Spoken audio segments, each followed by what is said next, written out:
Boa noite, pessoal. Espero que vocês estejam todos bem. Eu estou bem aqui em casa, todo mundo se cuidando.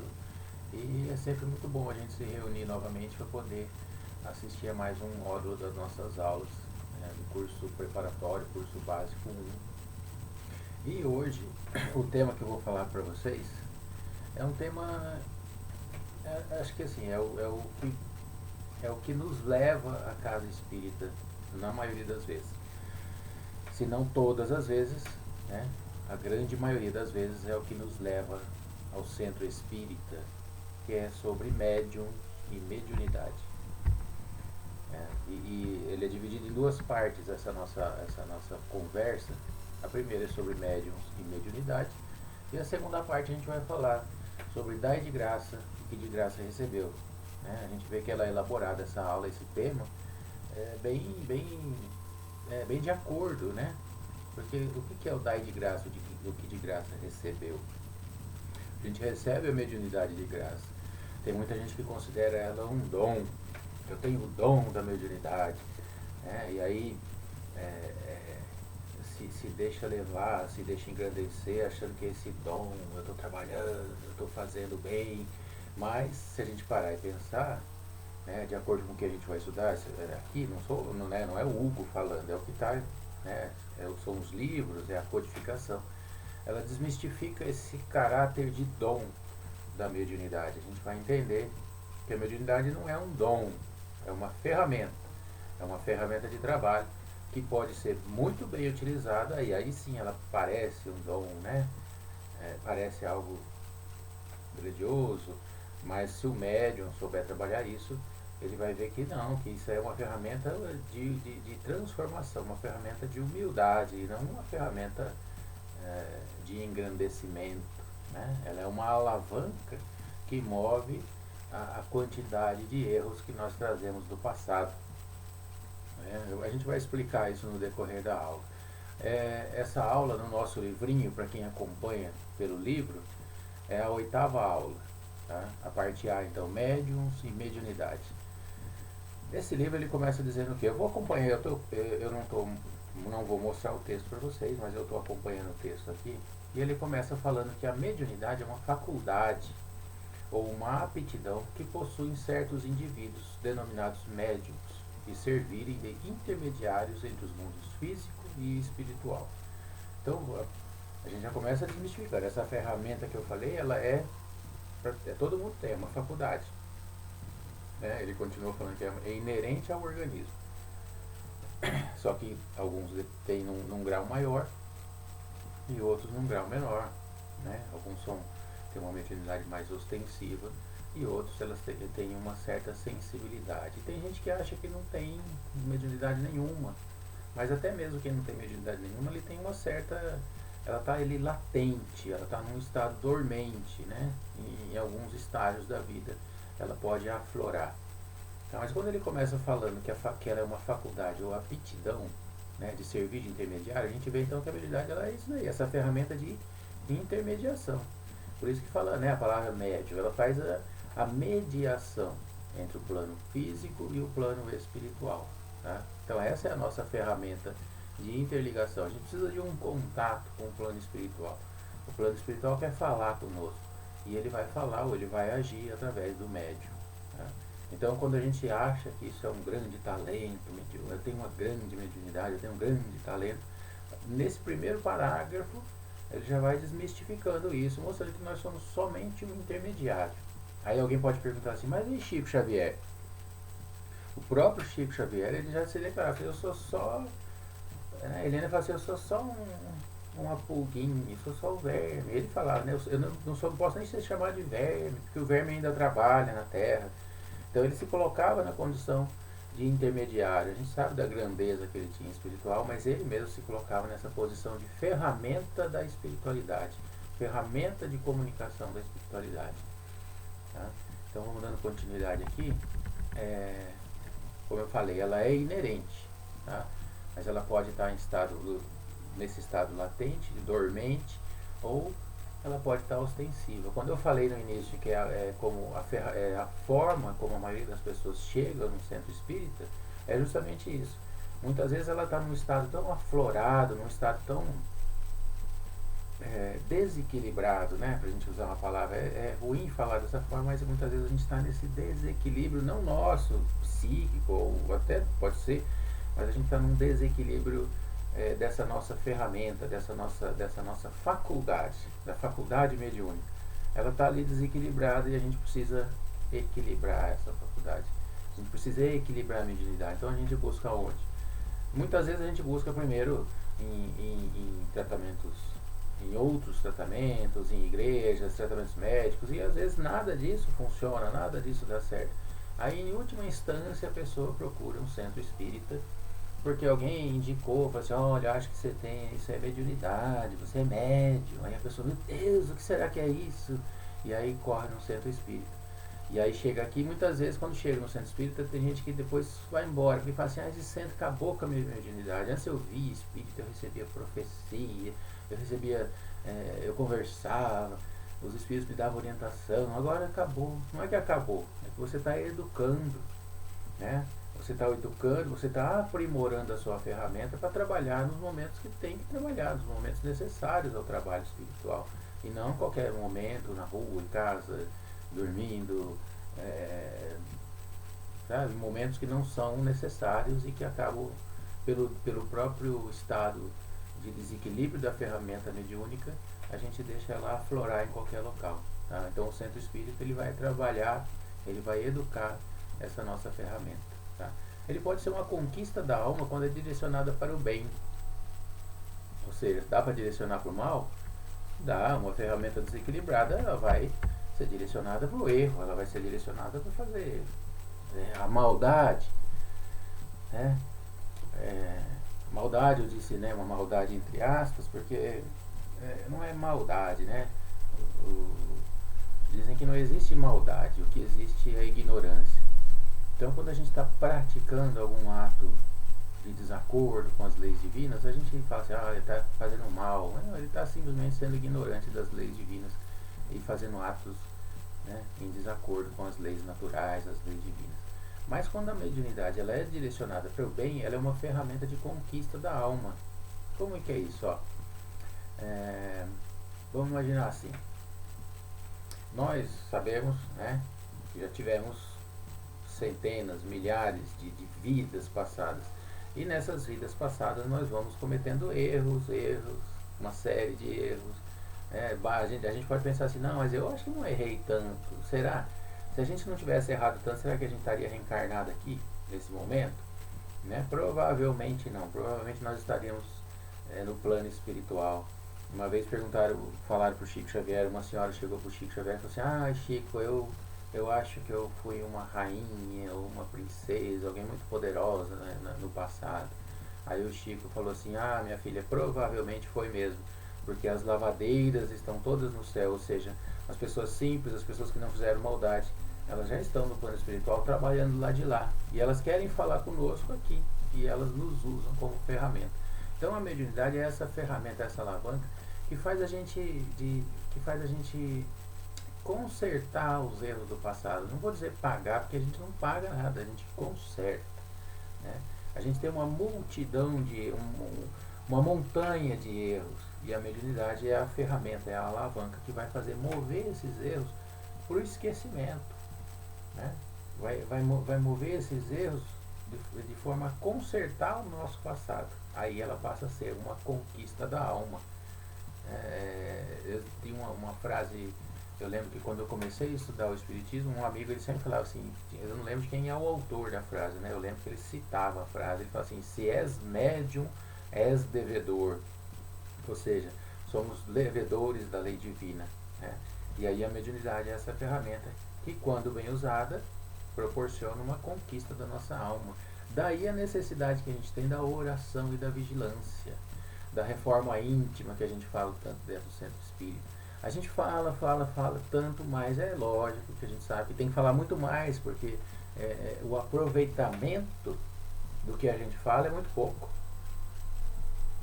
A gente fala muito sobre a reforma íntima, sobre a oração e a vigilância, mas nós espíritos utilizamos muito pouco essa ferramenta. Daí os desequilíbrios da alma, né? Os desequilíbrios que vão se refletindo na nossa conduta perante as pessoas, na nossa conduta perante a sociedade. É o desequilíbrio da mediunidade, porque se nós somos médios e nós temos esse intercâmbio com o plano espiritual, estamos esquecendo da nossa necessidade de oração e vigilância, né, da reforma íntima. Que tipo de espírito que está se aproximando de nós? A gente tem que parar e pensar isso. Porque às vezes a gente fala assim, não, o espírito falou comigo. Mas que espírito está falando com a gente? Será que a gente está orando e vigiando a quantidade necessária que a gente deveria orar e vigiar para que os bons espíritos se aproximassem de nós, para que nós pudéssemos ser essa boa ferramenta de trabalho? É uma questão para se refletir. Todos nós. Paulo de Tarso já falava na sua epístola aos Coríntios, que ele fala da parte prática da mediunidade, que a gente tem essa necessidade da gente orar e vigiar, para que a parte prática da ferramenta mediúnica seja sempre muito bem assistida pela espiritualidade. Como é que a gente faz a reforma íntima, né? É substituir os nossos defeitos, os nossos vícios por qualidades e virtudes. É difícil. Ninguém aqui está falando que é fácil. A primeira coisa que a gente tem que fazer é uma autoanálise para ver assim, o que eu tenho de vícios e defeitos. Às vezes a gente pensa assim, o vício é o vício físico, né? O vício químico, uma dependência química, uma dependência de cigarro, mas existem os vícios morais. E o médium normalmente esquece desses vícios morais. O que são os vícios morais? Um exemplo, falar mal das pessoas, fazer fofoca, o orgulho, a vaidade, o egoísmo, são todos vícios morais.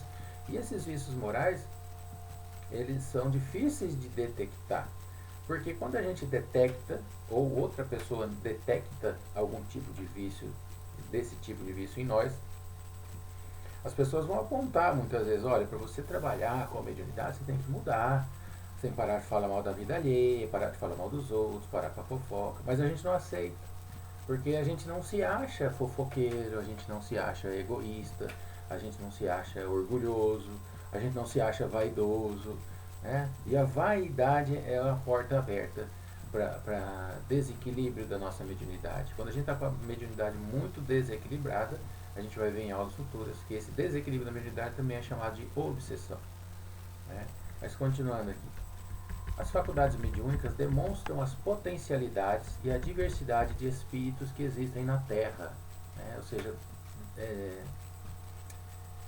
são tantas e tão variadas as formas de mediunidade, quanto são tantos e tão variados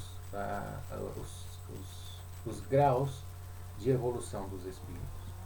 Existe uma diversidade de espíritos ao nosso redor, dos mais diferentes graus de adiantamento ou ainda não tão adiantados, e da mesma forma é a mediunidade, ela é em graus.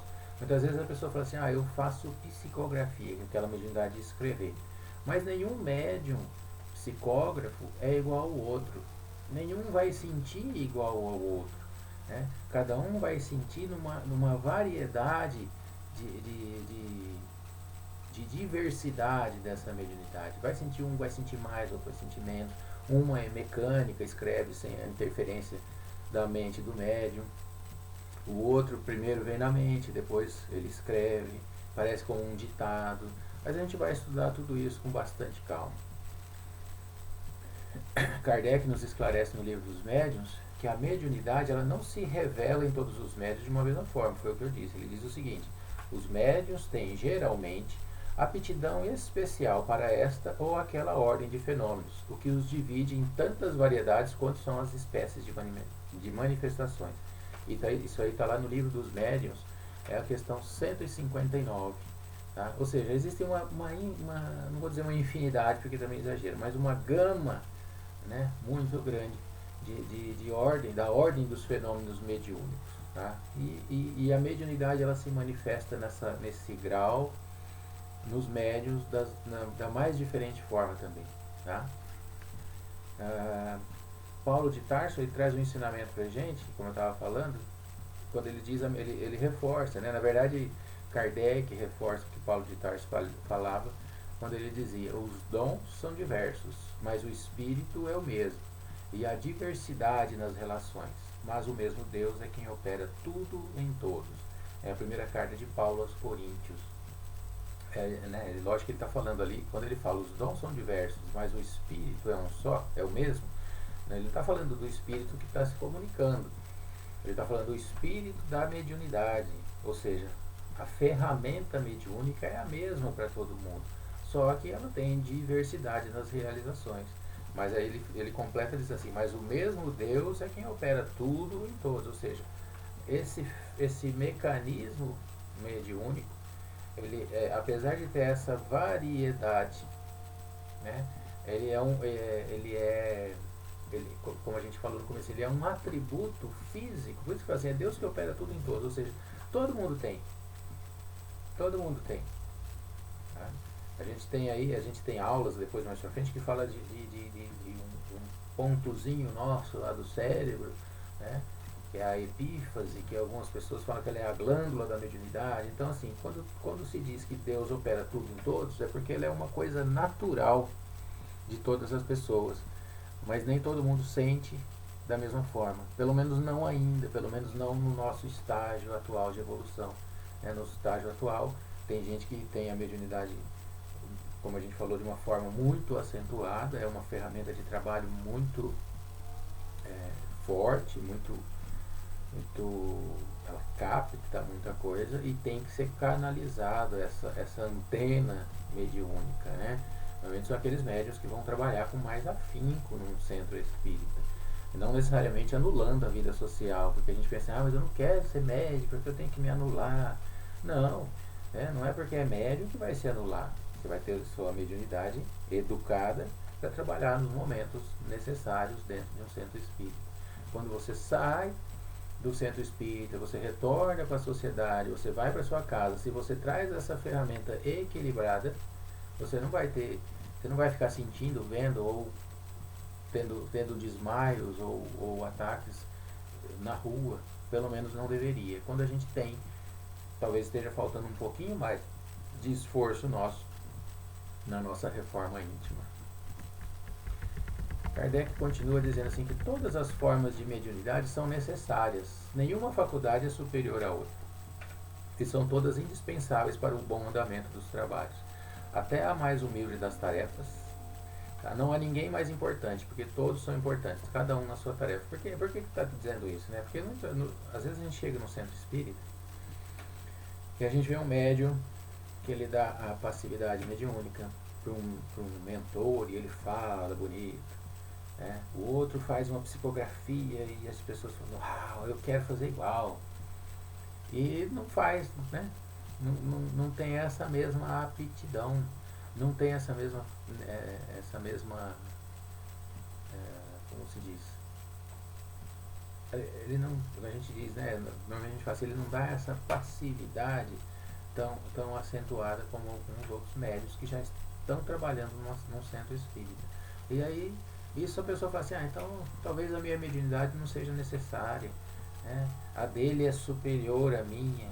Será que é superior? Será que aquele médium que a gente vê assim, que a gente gostaria de ser igual, fala, nossa, que lindo, que equilibrado, será que ele não é mais devedor perante as leis divinas do que aquele um que está ali fazendo uma psicografia, ou que trabalha de uma forma mais simples, uma mediunidade curativa, uma mediunidade, né, quem transmite o passe, né, na hora do nosso passe? A gente não tem como saber. É por isso que a gente não tem que se melindrar, não tem que se sentir menosprezado. Até mesmo quando a gente fala assim, eu não sinto nada, minha mediunidade é igual pedra, não sinto nada. Aí a gente fala assim, eu nem sirvo para trabalhar no centro espírita. Lógico que serve. Quando a gente estuda, a gente tem razão, o bom senso. O bom senso é a mediunidade do coração. A gente não vê, não ouve, não sente nada, mas eu tenho bom senso. Isso já faz uma grande diferença dentro dos trabalhos espíritas, dentro dos trabalhos nas casas espíritas. O Espiritismo, ele retoma as origens do cristianismo, ele reforça a importância do orar e vigiar com Jesus, que Jesus nos trouxe. Porque no nosso livro ele fala isso, do Espiritismo retoma as origens do cristianismo? Porque lá no começo, né, Jesus, os apóstolos, os discípulos, eles tinham essa mediunidade, eles tinham esse contato com o plano espiritual. Eles não falavam da mesma forma, eles não falavam médios, mas eles tinham a vidência, eles transmitiam através da psicofonia, né? Eles tinham a mediunidade curativa de impor as mãos e curar as pessoas. Então ela já era praticada. Na verdade, a mediunidade ela é praticada com outro nome, né? Os profetas, por exemplo, eles também eram médiuns. Né? Então a mediunidade é algo inerente ao ser humano. Né? Antes de se estudar a mediunidade, não se falava em mediunidade. O que a gente denomina, para dividir esse período, em antes de estudar a mediunidade, né? E depois de estudar a mediunidade, é o seguinte: antes era o mediunismo, ou seja, é um mediunismo primitivo, e depois é a mediunidade estudada. Tá? Então, se a gente nunca estudou o espiritismo, nunca estudou a mediunidade, né? Nós, eu digo isso individualmente, eu sou uma pessoa, eu nasci e de repente essa mediunidade aflorou em mim, e eu começo a querer utilizar essa mediunidade, porque eu estou percebendo que eu consigo, eu estou praticando o mediunismo e não a mediunidade, porque a mediunidade ela tem que ser estudada, ela é educada, e você consegue utilizar a mediunidade em locais específicos, em horas específicas, normalmente, ou pelo menos deveria ser, voltadas para o bem, voltadas para ajudar o nosso próximo. E aí, quase encerrando essa nossa parte A, no nosso livrinho diz o seguinte, Emmanuel diz o seguinte no livro O Consolador: a maior necessidade do médium é evangelizar-se a si mesmo antes de entregar as grandes tarefas doutrinárias, pois de outro modo poderá esbarrar sempre com o fantasma do personalismo em detrimento de sua missão. Olha a importância disso para todos nós que estudamos dentro do Centro Espírita, para todos nós que pensamos em trabalhar e para todos nós que já trabalhamos. O médium, o trabalhador espírita, ele tem a necessidade de evangelizar-se a si mesmo, em primeiro lugar, para depois se entregar às grandes tarefas doutrinárias. Não adianta nada eu me entregar às grandes tarefas doutrinárias se eu não me evangelizei. Porque dentro do Centro Espírita eu vou falar do quê? Eu vou falar do Evangelho. Eu vou pregar o Evangelho primitivo de Jesus, né? Esclarecido através da doutrina espírita, na minha vida e na vida daqueles que chegam ao Centro Espírita. Se eu não me evangelizar, se eu não fizer a minha reforma íntima, o que eu vou estar passando para as outras pessoas? Se eu sou egoísta, eu vou estar passando um sentimento de vaidade. Olha como eu trabalho bem para vocês. Olha tudo que eu faço para vocês. Isso é a minha vaidade, o meu ego, o meu personalismo falando. E aí Emmanuel continua dizendo o seguinte: o primeiro inimigo do médium reside dentro dele mesmo. É o personalismo, é a ambição, a ignorância ou a rebeldia no voluntário desconhecimento dos seus deveres à luz do Evangelho. O médium só consegue se educar a sua mediunidade quando ele conhece os seus deveres à luz do Evangelho. Se eu não conheço os meus, se eu não me evangelizei, se eu não me eduquei, se eu não comecei pelo menos a minha reforma íntima, pelo menos eu digo porque assim, todos nós estamos num processo de reforma íntima. Não tem ninguém que fale assim, eu já sou evangelizado. Nós estamos nos evangelizando. Né? Se eu já sou evangelizado, eu já seria um espírito melhor. Eu não teria necessidade de estar trabalhando aqui ainda na face da terra. Não é?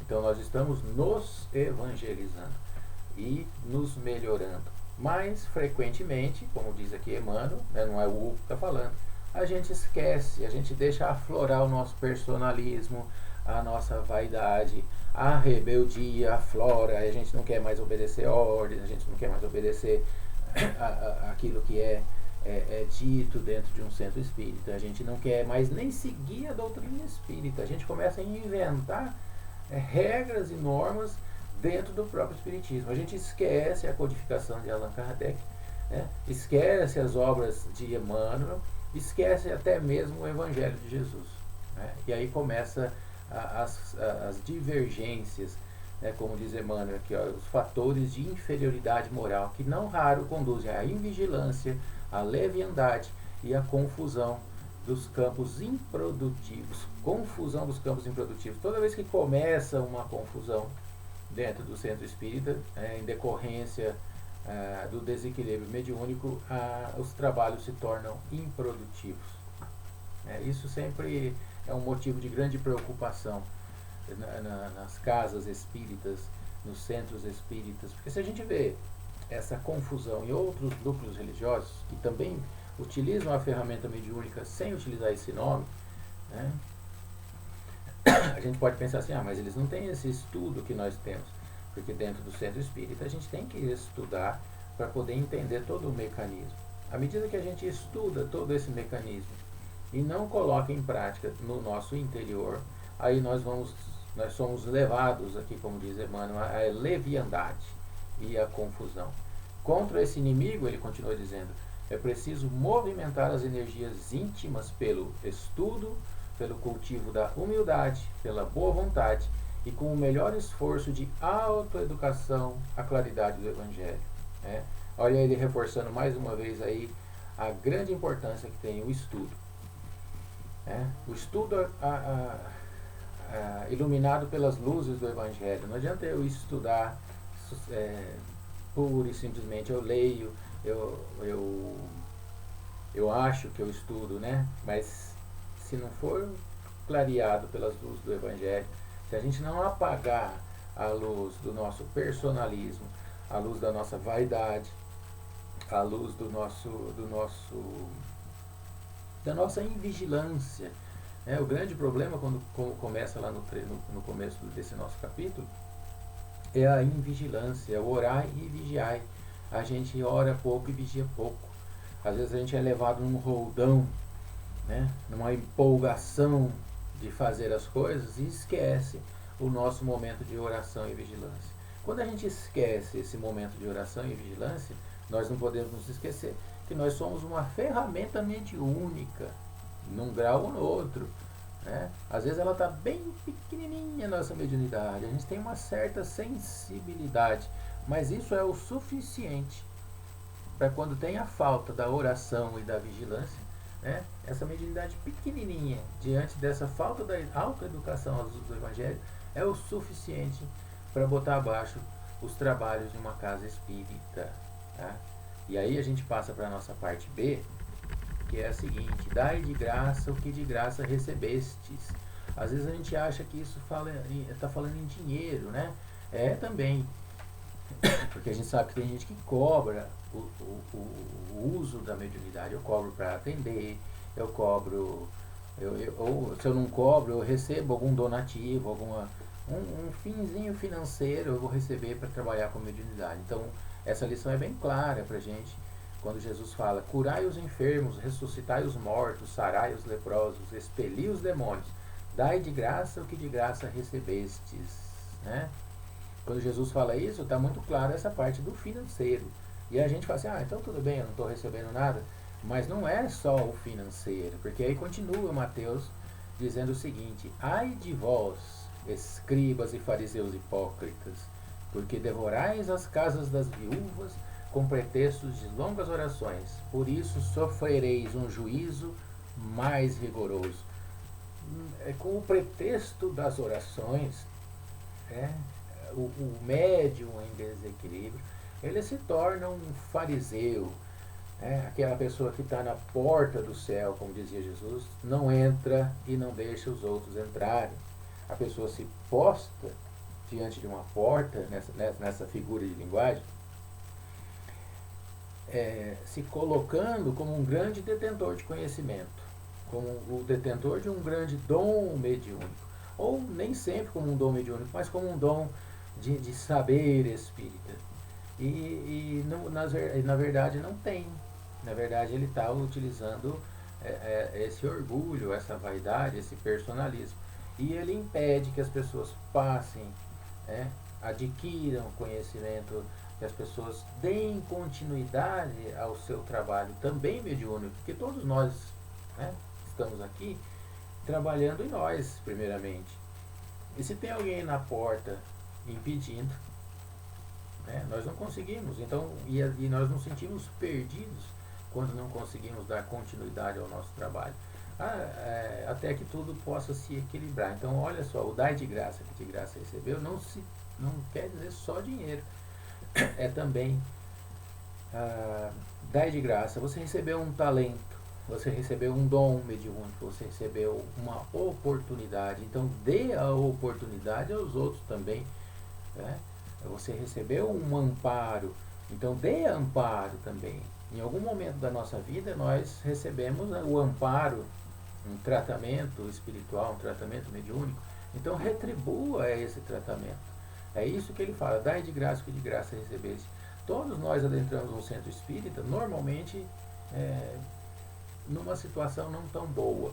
E aí a grande maioria das pessoas, quando se sentem reequilibradas, as suas faculdades, tanto mediúnicas quanto até às vezes até mesmo psíquicas, a primeira coisa que a gente faz é ir embora, né, e não retribuir esse atendimento, esse atendimento fraterno que nós tivemos, esse abraço acolhedor desculpa, que o centro espírita nos proporciona. Então a gente recebeu esse abraço acolhedor, então a gente tem que retribuir esse abraço acolhedor. E normalmente nós recebemos esse abraço acolhedor com muito amor dentro do centro espírita, né? Pelo menos eu acredito que sim. A gente é recebido com amor. E o que nós estamos dando? Nós estamos dando amor em troca? Ou nós estamos ainda alimentados pelo nosso personalismo e dando um falso amor? Porque o falso amor é aquele que dá tapinha nas costas, aquele que, né, quer se dar bem com todo mundo. É um falso amor. Porque se a gente ainda tem o orgulho e a vaidade por trás disso tudo, é o falso amor. Então a gente não está dando de graça, a gente está cobrando algo em troca. Não necessariamente em termos financeiros, mas a gente está cobrando algo em troca para alimentar a nossa vaidade. Então a gente tem que tomar muito, muito cuidado com isso, para que a gente não caia em desequilíbrio. Os médiuns intermediários entre a espiritualidade e o mundo material são verdadeiras pontes de ligação entre os dois planos. São os intérpretes dos espíritos para a instrução dos homens, mostrando-lhes o caminho do bem e para trazê-los à fé. Não devem nunca vender palavras que não lhes pertencem, de vez que não são produto de sua concepção, nem de suas pesquisas, nem de seu trabalho pessoal. Então, essa nossa ferramenta mediúnica, o trabalho do médium e a ferramenta da mediunidade, a finalidade dela é essa, é mostrar o caminho do bem, para trazer as pessoas à fé. Nós fomos trazidos à fé em algum momento, e a nossa tarefa é trazer outras pessoas à luz do Evangelho, outras pessoas ao caminho da fé, né, ao caminho do bem. Essa é a nossa tarefa como médiums, tá bom? Com a nossa ferramenta mediúnica. Eu gostaria que vocês, aqui embaixo vai estar o e-mail, vou deixar alguns links de vídeos, de filmes também que eu gosto muito, para a gente entender assim, o que a gente fez no passado dentro de outras correntes religiosas, né? Como eu falei assim, porque às vezes a gente não lembra, a gente esquece o nosso papel milenar de espíritos milenares, e a gente já fez muita besteira, principalmente com o Evangelho de Jesus. Nós já pegamos essa ferramenta do Evangelho e já distorcemos de várias formas no passado, e a gente não pode fazer isso de novo. Então eu vou deixar alguns links de uns filmes, né? Eu sempre gosto de dar indicação de filmes. Eu vou deixar aqui, se alguém quiser, tiver a curiosidade de assistir o filme todo ou esses pedacinhos do filme, assista e pode mandar dúvidas pra gente, tá bom? Um grande abraço para vocês, espero que tenham aproveitado bem a aula. Até a próxima.